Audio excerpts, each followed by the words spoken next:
네, 일어나십시오. 예배 드리겠습니다.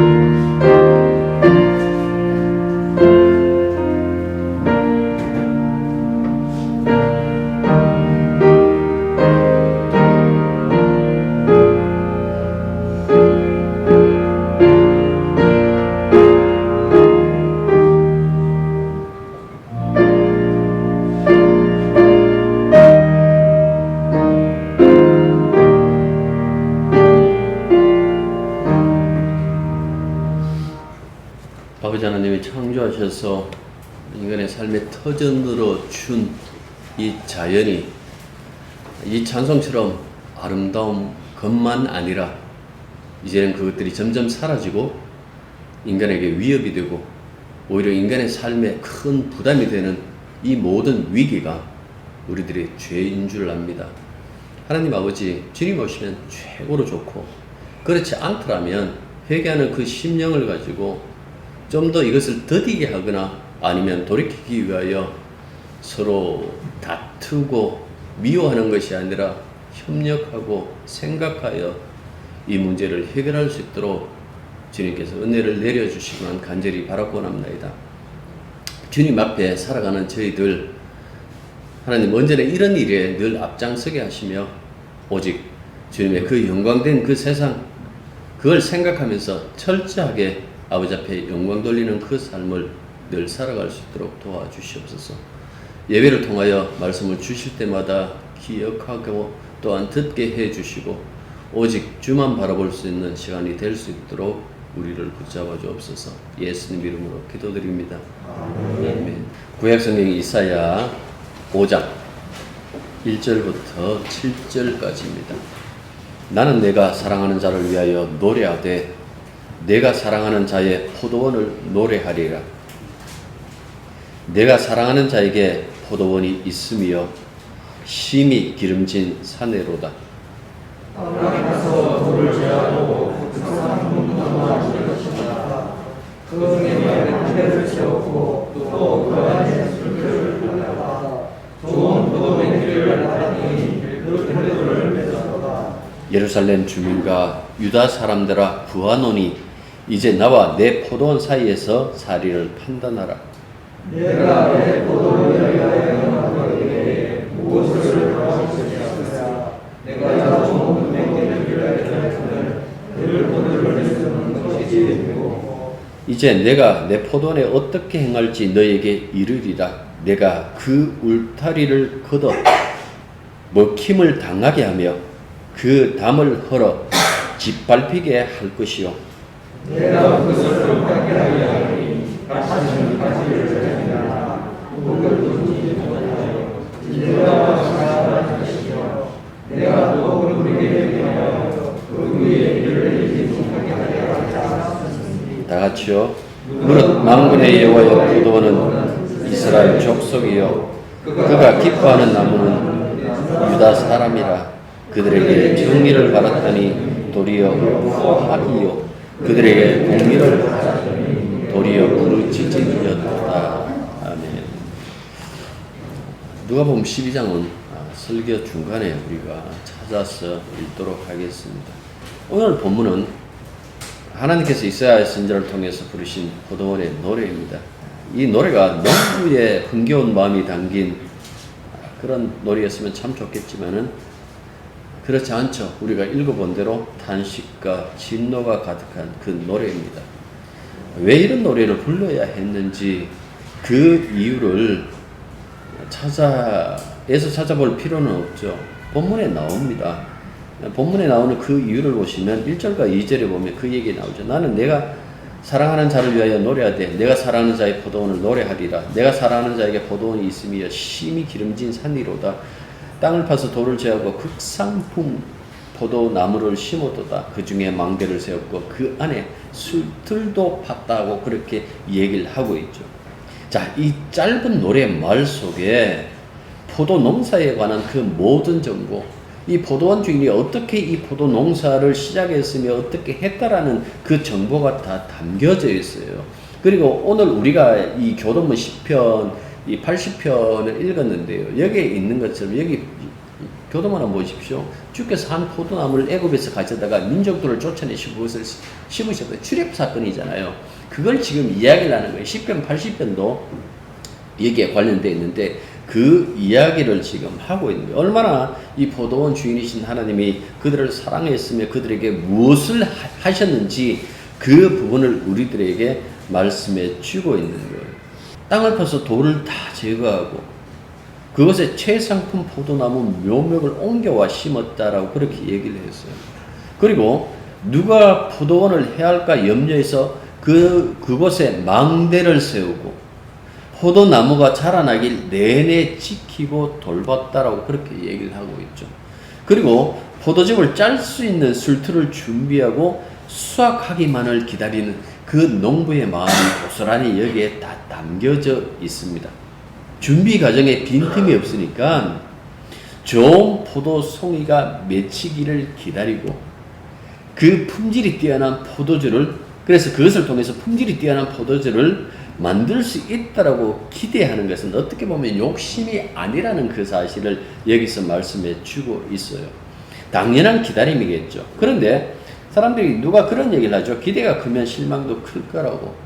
그렇게 얘기한 것처럼 포도원 주인의 기대가 무참하게 무너지고 말았다라는 것을 우리가 볼 수가 있어요.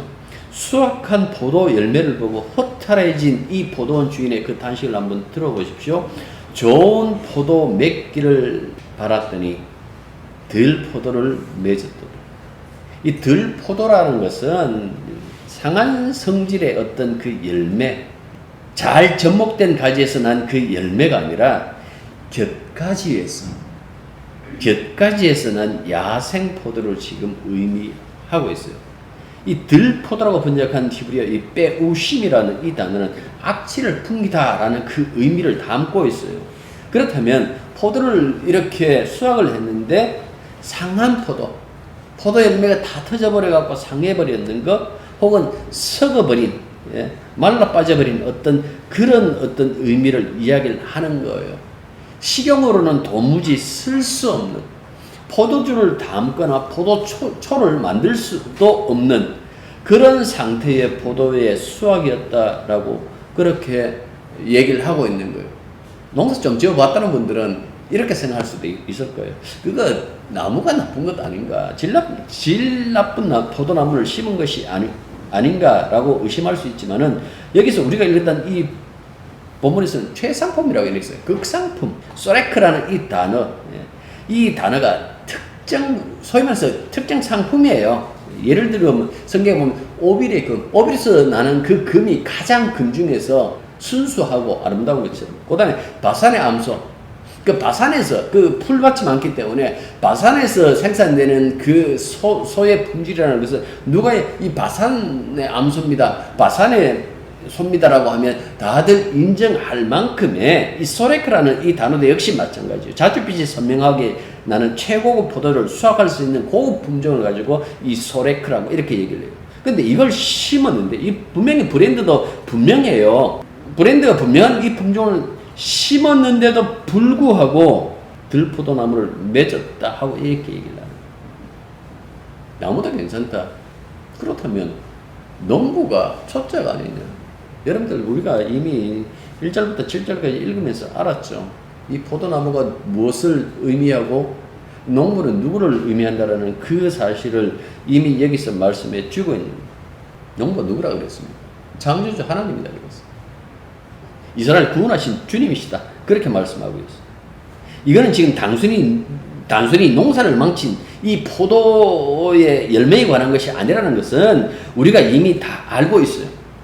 포도원 주인이 바로 창조주 하나님이시기 때문에 그렇고, 포도 열매 이 이야기는 결국은 이스라엘과 유대 백성들의 삶에 대한 하나님의 평가가 어떤가라는 그 모습을 지금 우리들에게 설명해 주고 있는 거예요.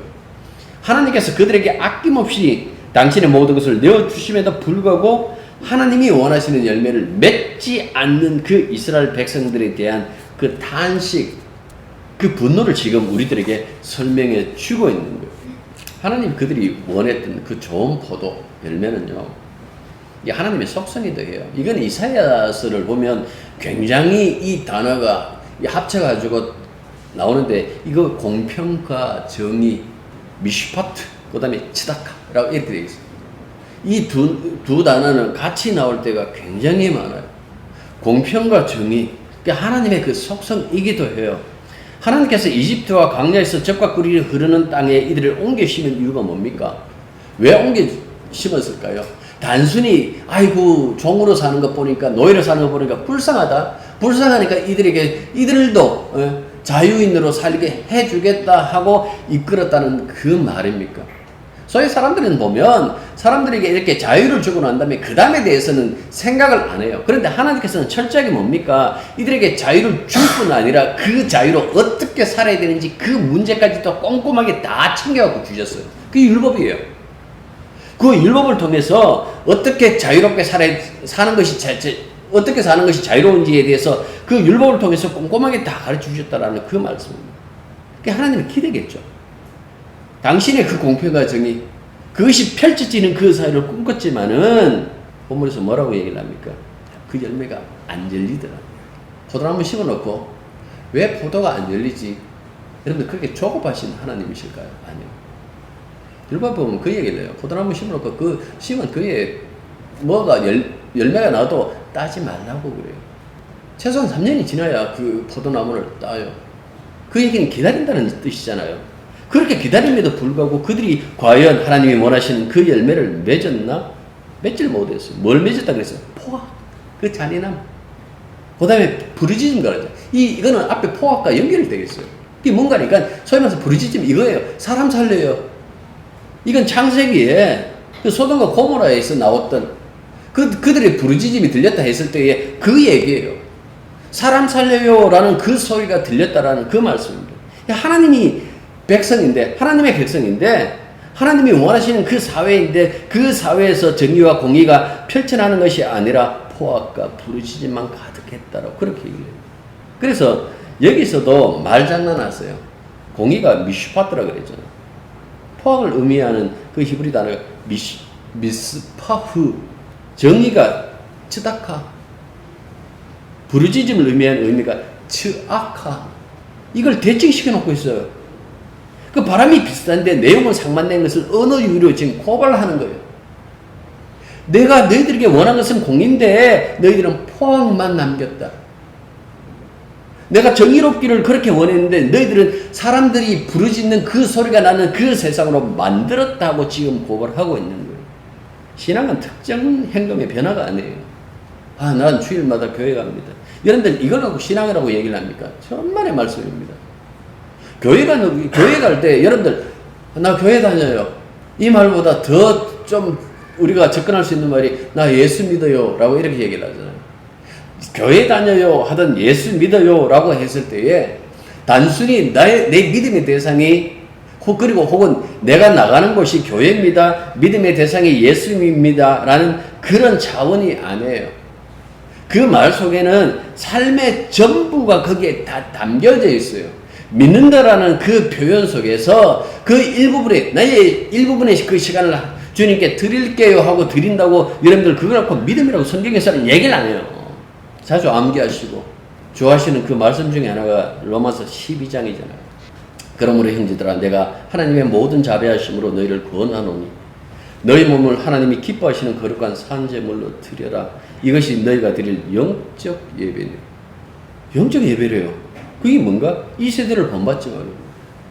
이 세대가 뭡니까? 이 세대가 본받지 말고 이 세대가 추구하는 것이 뭐라 그랬습니까?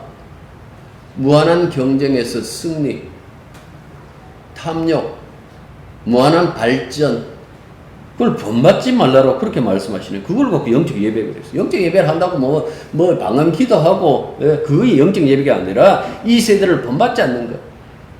마음을 새롭게 함으로 변화를 받으라고 얘기를 하죠. 그 뭔가니까 세상을 본받지 않는다면 우리가 뭔가 목표가 있어야 되고 본받아야 될 것인데 그게 뭔가니까 그 다음에 이렇게 얘기를 해요. 하나님의 선하시고 기뻐하시고 온전한 뜻이 무엇인지 분별하도록. 쉽게 말하면 예수 믿는 그 믿음으로 주님이 요구하시는 그 믿음의 길을 가자. 이게 영적 예배다라는 그 얘기. 이거는 삶 속에서 나타나는 거예요. 교회에 와서 여러분들 아주 그 예쁜 기도 한다고 그걸 가지고 이 사람 삶이 그리스도인의 삶이다. 우리는 그렇게 생각할 수가 있어요. 그런데 주님의 눈에는 그게 안 보인다는 이야기예요. 속이 변했는지, 통째로 변했는지, 그 입만 변해가지고 있는지, 이런 거는 입만 변하는 건 없어요. 없는데, 예를 들면 그렇다는 이야기예요. 이 사람은 교회는 정말 열심인데, 사회에서는 뭐 별로 그렇게 다른 사람들한테 인정받지 못하는 것 같아. 라고 하면 그 사람 믿음 없는 겁니다. 하나님과 관계가 바르면 이웃과의 관계도 바르게 나타나요. 뭐 투덜댈 수도 있고 다툴 수도 있겠지만은 궁극적으로는 그렇게 얘기를 해야 된다라는 그 말씀입니다. 하나님은 사랑하는데 이웃은 사랑하지 않는다. 여러분 그런 것도 없어요. 그 성립될 수가 없어요. 그래서 요한 1서 가면요 그 얘기를 해요.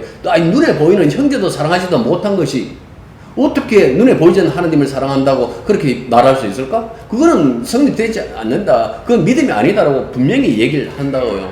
그만큼 어떻게 보면 이 둘은 뗄 수 없는 하나일 수밖에 없는 그 이야기를 하는데 이사야 1장에 이사야서가 좀 독특하잖아요. 보통 이제 66장으로 되어 있어요. 그럼 뭐 제5 복음서라고 얘기하기도 해요. 워낙 이 신약에서 이사야서를 거의 뭐 가장 많이 인용했다라고 그렇게 보시면 됩니다. 시편도 많습니다만 이사야서를 가장 많이 이렇게 인용을 했다라고 이렇게 보시면 되는데 이 이사야 특징이 뭔가 하니까 1장부터 짜증내는 거예요. 1장부터 하나님 짜증이 딱 기록되어 있어요. 왜 짜증내실까? 왜 화를 내실까? 거기 보면 그 얘기를 하세요. 너희들은 내한테 최선을 다 하는데 나는 그 볼수록 짜증난다고 그렇게 말씀하고 있어요. 왜 그럴까? 이중성. 소위 말해서 교회 와서 그 얼굴하고 교회 바깥의 얼굴하고 다르다는 이야기. 우리 뭐 이익하면 뭐 다 걸릴 수밖에 없잖아요. 나름 최선을 다했는데도 왜 화를 내실까? 사람들이 그러면 뭐 흔히 얘기하는 게 있어요. 정성이 부족했어. 여러분들 하나님 앞에서 정성 얘기하시면 안 돼요. 어떤 정성으로도 하나님 마음 감동 못 시켜요. 정성 이야기 안 해요. 뭐라고 말씀하시는 거 아니에요? 이렇게 얘기해요. 너희가 손을 펼 때에 기도한다고 이제 손을 하늘 향해서 이렇게 펼 때 얘기하는 거예요. 내가 내 눈을 너희에게서 가리고 너희가 많이 기도할지라도 내가 듣지 아니하리니 이는 하고 이유를 얘기해요. 너희 손에 피가 가득합니다. 이 사람들이 늘상 뭐 살인한다는 그 얘기 안 해요. 손에 피가 가득하다라는 그 이야기는 이들이 하나님 말씀대로 공평과 정의롭게 살지 않는다라는 이야기예요. 그냥 자기 이익만 챙기면서 살아가고 있는 그 인간의 삶에 대해서 이렇게 표현했어요. 너희의 손에 피가 가득합니다. 너희는 스스로 씻으면 스스로 깨끗하게 하여 내 목전에서 너희 악한 행실을 버리며 행악을 그치고 선행을 배우며 정의를 구하며 학대받는 자를 도와주고 고아를 위하여 신원하며 과부를 위하여 변호하라. 이 약자보호법이에요. 공평과 정의잖아요. 이건 한 문장으로 요약하면 공평과 정의잖아요.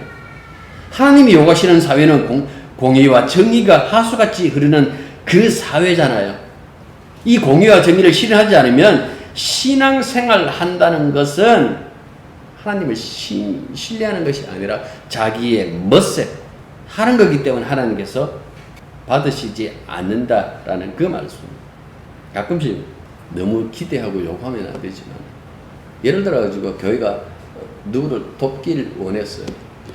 그래서 이 친구가 정말 잘 자라나서 사회에 유익한 그런 사람이 되었으면 좋겠습니다라는 어떤 그런 마음을 가지고 도왔는데 자라나면서부터 계속해서 난폭해지고 점점 사람다워짐이 사라지고 오늘 여기서 나온 것처럼 몹시 잔인하고 난폭한 그 모습 보이고 그리고 이 사람을 만나는 이 아이든 이 사람이든 만나는 그 사람마다 그냥 부르짖는 소리가 만약에 가득하더라면 교회에 근심될 수밖에 없겠죠. 여러분 그 얘기를 지금 하고 계시는 거예요. 그래서 우리가 일단 본문 3절과 4절 보십시오. 보면 이 포도 주인이신 하나님께서 그 사람들을 불러 모아요.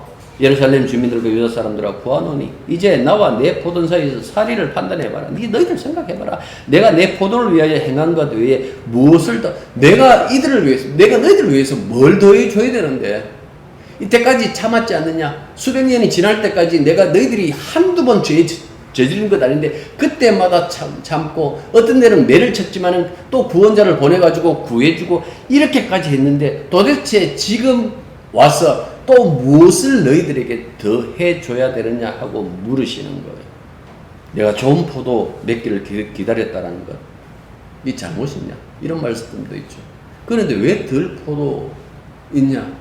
내가 너희들을 왜 이쪽으로 인도했는데, 왜 이 땅에 심었는데, 왜 적과 꿀이 흐르는 약속의 땅에 심었는데, 그런데 너희들은 내가 원하는 그 열매를 맺지 않는다 하고 그렇게 얘기를 하시는 거예요. 아마 이 질문을 접한 예루살렘과 유다 백성들은 대답하지 못했을 거예요. 이 노래가 누구를 지향하고 있다는 그 사실을 알고 있기 때문입니다. 우리가 7절에서 본 것처럼 상반절은 무릇 만군의 여호와 소위의 포도원은 이스라엘 족속이고 그가 사랑하는 나무는 유다 사람이라 라고 이렇게 이미 말씀했어요. 이 포도원의 노래는 그 이스라엘 백성들에게 자주 빈번하게 이렇게 사용했던 그 용어들을 지금 사용하고 있다라는 그 말씀입니다. 그래서 이 이야기를 들으면 이스라엘 백성들은 하나님께서 우리를 야단치신다라는 그 사실을 알았어요. 7절에서 가장 핵심적인 것이 뭐라고 생각했어요? 그 포도원 주인이신 하나님의 요구입니다. 이집트의 종살이에서 그들을 건져내시고 바다를 육지처럼 건너게 하시고 광야에서는 만나와 반석의 물을 공급하시고 낮에는 구름 기둥 밤에는 불 기둥으로 더울까 추울까 하여 보호하시고 기어이 적과 꿀이 흐르는 땅으로 인도하여 그들 손에 쥐어주신 그 이유는 오직 한 가지죠. 하나님이 원하는 세상이 어떤 세상인지 보여주자. 이 세상과 다른 세상이 있다는 것을 보여주자. 그게 뭡니까? 공의와 정의의 그 하수같이 흐르는 그 사회, 그 세상. 그런데 어떻게 변했다고요? 썩어 문드러진 그 열매로 악취만 풍기. 그 악취로 가득한 이 세상, 하나님의 거처로 산 게 불편한 세상일 수밖에 없어서 심판하시는 거예요. 그래서 말씀하시죠. 포도를 황폐하게 만들고 포도나무를 뽑아버리겠다. 이제 내가 내 포도를 어떻게 행할지 너에게 이르리라. 내가 그 울타리를 걷어 먹힘을 당하게 하며 그 담을 헐어 짓밟히게 할 것이요. 내가 그것을 황폐하리는 다시는 가지를 자름이나 북을 돋우지 못하여 찔레와 가시가 날 것이며 내가 또 구름에게 명하여 그 위에 비를 내리지 못하게 하리라. 5절과 6절에 그 말씀하고 있죠. 왜 이렇게 하실까? 들포도 열매를 맺기 때문에 그렇습니다. 기다리지 않으셨나요? 아니요. 오랫동안 기다리셨어요. 주님께서 이 세상에 오셨을 때에 사람들이 가지고 있는 그 기대감은 이제 구원자가 오셨다고 그렇게 생각해요. 그 뭐 틀린 생각은 아닌데, 그런데 주님께서 하신 말씀이 있어요. 자, 누가복음 12장으로. 누가복음 12장 49절. 내가 불을 땅에 던지러 왔노니 이 불이 이미 붙었으면 내가 무엇을 원하리요? 내가 받을 세례가 있으니 그것이 이루어지기까지 나의 답답함이 어떠하겠느냐. 일단 여기까지 여러분들 읽죠. 내가 불을 땅에 던지러 왔다라고 그렇게 얘기했어요. 왜 이 말씀 하실까요? 왜 땅에 던질까요? 불을. 공평과 정의가 없으니까요. 하나님이 요구하시는 그 열매가 없으니까요. 예수님 말씀하신 세상에 던질 불은 하나님의 심판을 의미해요. 이게 뭐 스가랴 말라기에 보면 그렇게 나와요. 그리고 그것은 주님이 받을 그 고난과 연결이 되죠. 그러니까 주님의 눈에는 이 세상이 어떻게 보이는가 하니까 하나님의 심판을 목전에 두고 있는 것으로 보였다라는 그 말씀입니다. 앞서도 말한 것처럼 사람들은 예수님을 주로 그냥 구원자로 알아요. 예수 믿고 구원 받으십시오. 그 얘기만 해요. 그런데 예수님이 주님, 심판자라는 그 사실을 까맣게 있는데 그 사실을 지금 말씀해 주고 있는 거예요. 세상은 심판받을 수밖에 없다라는 그 얘기를 해요. 그 심판의 근거에서부터 구원해 주시는 주님이시기 때문에 그 다음 보십시오. 50절에 뭐라고 얘기를 해요? 나는 받을 세례가 있으니 그것이 이루어지기까지 나의 답답함이 없다. 여기서 세례라는 그 이야기를 해요. 이미 누가복음 3장에 보면요. 세례요한으로부터 세례를 받으셨어요. 세례요한으로부터 받는 그 세례를 제가 여러 번 여러분들이 말씀드렸습니다. 죄인으로부터 하나님의 아들이 죄를 전가받는. 왜 세례요한에게 세례를 받아야 됩니까? 예수님이 세례요한도 그걸 물었잖아요. 왜 내가 당신에게 세례를 줘야 됩니까? 내가 당신에게 세례를 받아야 되는데 하니까 의를 이룬다 그랬잖아요. 하나님의 모든 의를 이룬다. 그게 뭘까요? 죄를 전가받는 거예요. 죄의 대표자로 둘째 아담으로서 종말의 아담으로서 그걸 전가받고 그 일을 예수님이 해결하는 것, 이걸 갖고 하나님의 의, 하나님의 그 원하십니다. 라고 그렇게 말씀해 주고 있는 이 세례는요, 마가복음도 한번 읽어봐야 되는데, 제가 그냥 읽었던 거 여러분 들어보십시오.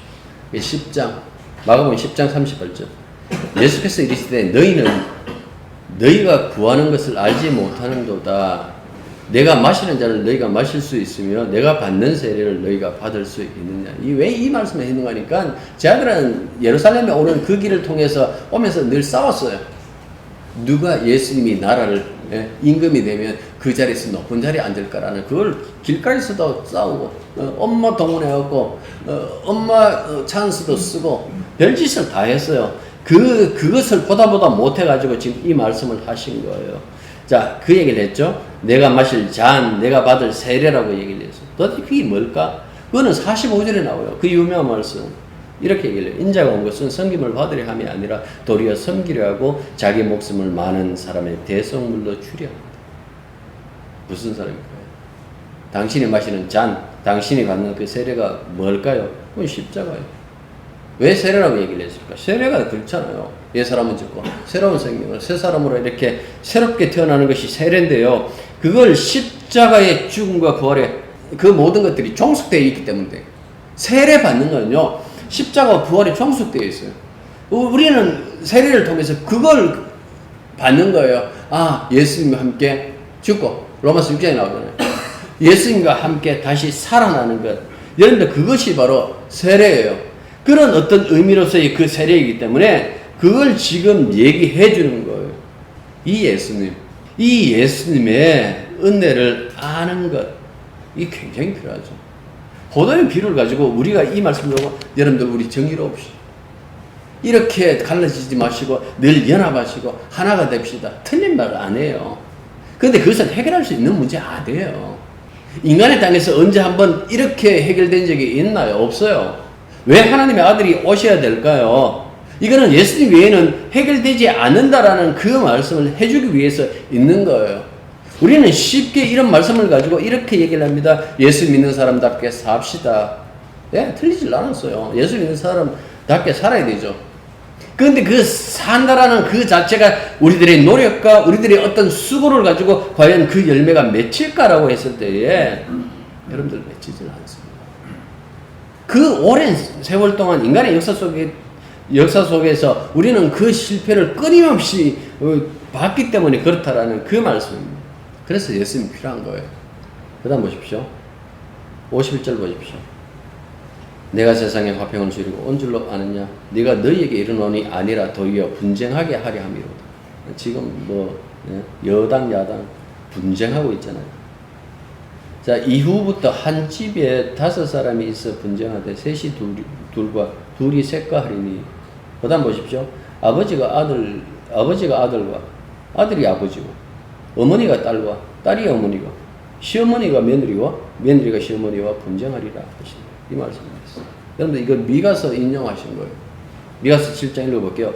그들의 가장 선한 자라도 가시갖고 가장 정직한 자라도 찔레 울타리보다 더하도다.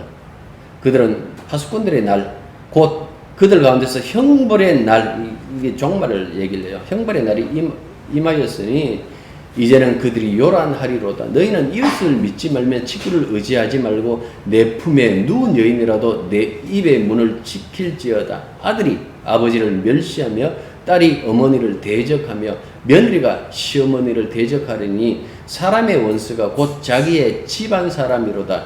오직 나는 여호와를 우러러보며 나를 구원하신 하나님을 바라보나니 나의 하나님이 나에게 귀를 기울이시리로다라고 이렇게 말씀합니다. 이게 미가서 7장 4절부터 7절까지 이야기예요.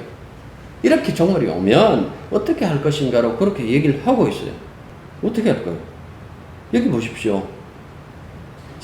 이 세상에서 가장 결속력 높은 것이 혈육이에요. 그래도 내 자식이잖아요. 그래도 우리 부모. 아무리 분쟁이 일어나고 어느 곳이든 교회든 교회 바깥에는 분쟁이 나도 결국 뭡니까? 자식 편 들게 돼 있어요. 부모 편 들게 돼 있고. 그런데 그 가장 강한 그 결속까지도 무너뜨리는 것이 무엇인가 하니까 심판이라는 거예요. 하나님의 심판이 그만큼 무섭다라는 이야기예요. 예수님께서 이 말씀하신 것은 십자가가 그래요. 세상에 그 가장 결성이 높다라는 이 가족끼리 이 혈육조차 나눠 놓을 만큼 이 십자가가 하나의 심판의 기능도 하고 구원의 기능도 해요. 그만큼 이 현상을 가지고 일반적으로 종말 현상이라고 하는데요. 그만큼 우리에게 임한 이 심판과 구원이 강한 힘으로 오고 있다라는 그 말씀을 해주는 거예요. 어떻게 해야 될까요? 누가 보면 12장에 보면 예수님께서 가르치는 그거예요. 그 이전에 보면 날씨, 이 하늘 보면서 내일 비 오겠네, 바람 불겠네 하는데 왜 그렇게 보면서 시대는 보지 못하느냐라고 그렇게 얘기를 해요. 그러면서 하나의 비유를 대요. 내가 지금 빚지고 있더라면 빚을 갚지 못하면 나를 끌고 분명히 재판장에게 갈 건데 끌고 가기 전에 그 사람과 화해하는 것이 옳지 않겠느냐라고 그렇게 얘기해요. 이게 무슨 소리일까요? 너희들이 하나님이 심판받기 이전에 주님과 화해하고 주님을 믿고 따르는 것이 옳지 않겠느냐라는 그 말씀입니다. 이 이야기를 통해서 우리들에게 설명해 주는 거예요. 단순히 나는 예수 믿기 때문에 교회 나가기 때문에 구원이 안정적이다. 여러분 그래 생각하지 말고 삶을 전반적으로 한번 보십시오. 과연 내 삶에 공평과 정의가 있는가라는 것을 한번 보십시오. 대부분 뭡니까? 좋은 게 좋다. 구태의연한 그 삶을 살아요. 그런데 거기에 불이 던져져요. 좋은 게 좋다는 게 아니에요. 하나님께서 옳은 게 좋다. 옳은 것이 좋은 것이다라고 그렇게 하면 우리를 인도하시길 원하세요. 그런데 그 옳은 것이 세상에 있었는가? 없어요. 끊임없이 구약의 선지자들이 메시아 왕국을 이야기하는 그 이유도 바로 이 땅에는 옳은 것이 없다라는 그 사실을 알기 때문에 그렇게 얘기를 해요. 그들의 눈에는 지금의 유다, 지금의 예루살렘, 지금의 이스라엘은 껍데기 뿐이겠죠. 결국은 이방인 취급하면서 심판하는 것이 당연한 것처럼 성경에서는 말씀해 주고 있습니다. 어떻게 할까요? 어떻게 구원이 왔을까요? 여러분들 마지막 선지자들이 기대했던 것은 다윗의 이 가문에서 태어날 메시아였어요. 이 메시아의 나라에 들어가기 위해서 먼저 심판을 언급해요. 그 모든 것들이 심판되고 비로소 이 메시아의 나라, 이 샬롬의 나라로 이렇게 들어간다고 그렇게 얘기를 해요. 그 메시아 나라를 가지고 오신 분이 누구라고요? 예수님입니다. 성경에서 이렇게 얘기를 해요. 하나님이 원하시는 그 열매를 내어놓을 수 있는 그 포도나무, 예수님밖에 없어요. 그래서 요한복음 19장 보면 예수님께서는 거기 보면 참 포도나무 이렇게 얘기를 했어요. 참 포도나무다라고 이렇게 얘기를 해요. 왜 참 포도나무일까? 하나님이 요구하시는 모든 열매를 내어놓을 수 있는 나무이기 때문에 참 포도나무예요. 그리고 과연 그 말씀대로 죽기까지 순종하시죠. 여러분들 교회는 여기에서 출발하는 거예요. 교회는 우리끼리 누가 잘하나 하고 그것을 살피는 것이 아니라 예수님이 어떻게 죄인된 우리들을 묶어서 하나의 새로운 포도원으로 만드셨는지, 어떻게 주 안에서 그 풍성한 열매를 맺을 수 있는지 그 부분을 이야기를 해요. 요한복음 15장 얘기하면서 여러분들 여러 번 그 말씀을 드렸습니다만은 이렇게 얘기를 하죠. 내 안에 있으면 절로라고 얘기를 했어요. 반자동도 아니에요. 자동이에요. 절로라고. 열매가 맺힙니다. 우린 가지기 때문에. 우리가 뿌리가 아니에요. 우리가 뿌리가 아니기 때문에 우리에게 요구하질 않아요. 이미 수많은 실패를 하나님께서 보셨기 때문에 하나님이 궁극적으로 히든 카드 하나 쥐고 계셨다 그랬잖아요. 예수님. 이 예수님을 뿌리로 삼았어요. 그래서 교회는요, 예수님을 뿌리로 삼고 있으면 하나님이 요구하시는 공평과 정의의 그 열매가 맺혀요. 여러분들 공평하십시오, 정의로우십시오 얘기하는 것이 아니라 여러분들 교회는 공평과 정의가 흐르는 것이 정상입니다라고 그렇게 얘기를 해요. 그렇게 얘기를 하면 성도는 알아들어요. 하느냐 하지 말라라는 그 얘기가 아니에요. 교회는 뿌리 되시는 그 예수님의 그 사랑이 흐를 수밖에 없습니다라고 하면 성도는 알아들어요. 그리고 그 성도가 하는 그 모든 행위, 우리 지난 시간 얘기했잖아요. 그 행위를 쪼개보면 그 안에 자기가 안 들어있어요. 예수님 들어있어요. 그래서 모든 영광 하나님께, 모든 영광 주님께 라고 그렇게 부르는 거예요. 교회는 그런 거예요. 그 놀라운 현상, 놀라운 일들이 날마다 이 안에서 벌어지는 그 이유는 우리의 뿌리가 주님이기 때문에 그렇다라는 그 말씀입니다. 그래서 교회가 부르는 노래는 심판의 이 포도 노래가 아니고 새 노래예요. 참 포도나무 되시는 그 주님, 그 안에서의 가지, 그리고 새로운 포도원으로서의 그 교회, 하나님이 성취하신 그 모든 의가 있는 곳, 여러분 이 모든 것이 예수님 때문에 일어났습니다 하고 얘기하는 곳이 어딘가 하니까 교회예요. 그리고 성도는 그 얘기에 수긍하면서 그분께 순종하며 그분을 따라가는 사람들입니다. 기도하겠습니다. 아직도 수많은 사람들이 정의를 외치고 공평을 외치지만은 우리가 발견하는 것은 하나같이 거짓이라는 것. 그 어떤 인간도 정의로운 자가 없었고 공평한 자가 없었습니다. 우리 주님 외에 그 어떤 자도 믿을 자가 없다라는 그 사실을 저희들 잊지 말게 해 주십시오. 우리가 주님의 교회이며 주님의 가지들이며 주님의 열매를 맺으며 주님이 소망하시는 그 모든 것들은 교회를 통해서 나타난다라는 그 사실을 알 때마다 이해하고 수긍하며 그 길 따라가는 것을 기쁨으로 아는 저희들이 될 수 있도록 도와주시기만 간절히 바라고 원합니다. 자비로우신 하나님 아버지, 하나님의 자녀들입니다. 우리의 삶들을 날마다 주의 영으로 이끌어 주시며 그리스도 예수 안에서 선한 열매들이 절로 맺히는 그 기적을 경험할 수 있는 하나님의 자녀들이 되게 도와주옵소서. 예수 이름으로 기도드립니다. 이제는 우리 주 예수 그리스도의 은혜와 하나님 아버지의 크신 사랑과 그리고 성령님이 항상 우리와 교통하시고 교제하심이 진실로 참 포도나무 되시는 예수님의 가지로 사는 이 삶의 그 기쁨을 누리며 우리 속에서 좋은 열매 맺으시는 그 예수님께 순종하여 삶의 모습으로 열매를 나타내는 당신의 자녀들 위해 이제부터 항상 함께 있기를 축원합니다. 아멘.